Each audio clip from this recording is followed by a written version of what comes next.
To some extent, each of us, because of who we are and the journey of our life, have different situations that can completely block you from the grieving process, and therefore make it very hard for you to reach this place where you are ready to build new strategies, new relationships, and new plans.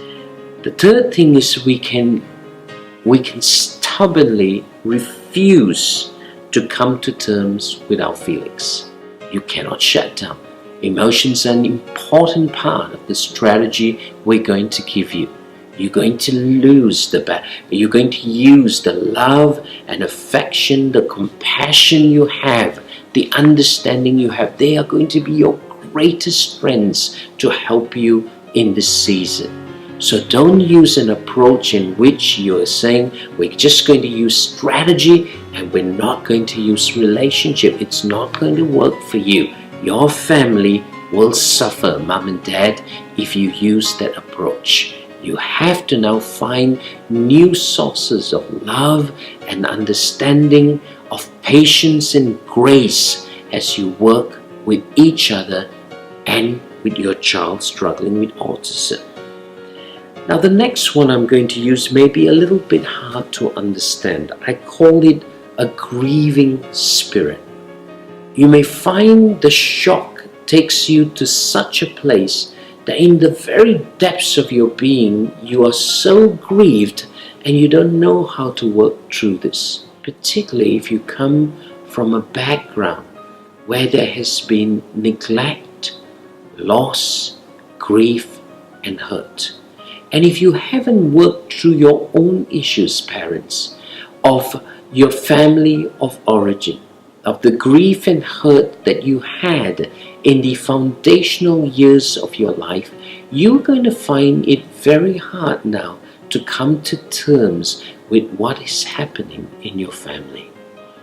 If you have not worked through the abuse or the grief or the trauma or the neglect in your own childhood years, you would have a very grieving spirit. You would carry a very strong, injured attitude, a very wounded spirit. And you're going to find it very hard to deal with the challenges you're going through now. You will need someone to help you to bring closure to the area so that again, new strength, new perspective, a new approach shall come in which you will be able to deal with these issues. The other thing we can use to help us to block the emotions is we can go into addictions. We can drink a bit more than we used to. We can use prescription drugs.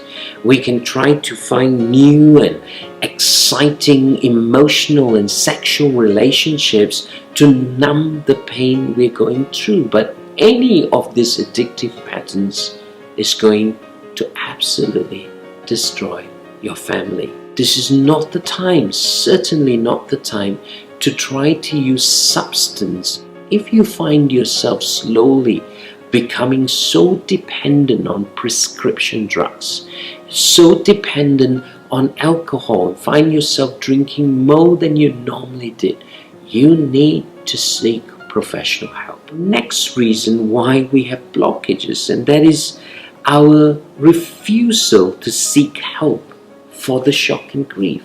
We all can be very, very strong. But when we face a grief and a situation like this, you are not as strong as you need to be. Again, ask the people where you can find help and look for counselors that can help you through this process. 1 or 2 or 3 sessions will make tremendous difference when professional help is given to you. Finally, the last one is a refusal to readjust your life and your circumstances to meet the needs of your child. When a family goes through this kind of shock and situation where one child or more is struggling from autism, you really have to relook at your life and your lifestyle and your circumstances. There is a need, mom and dad, to be far more sacrificial to help your child work through this journey. Be teachable, be open, be a little softer in your heart and mind so that you can take these processes and work through the blockages. You will find it extremely helpful with this process.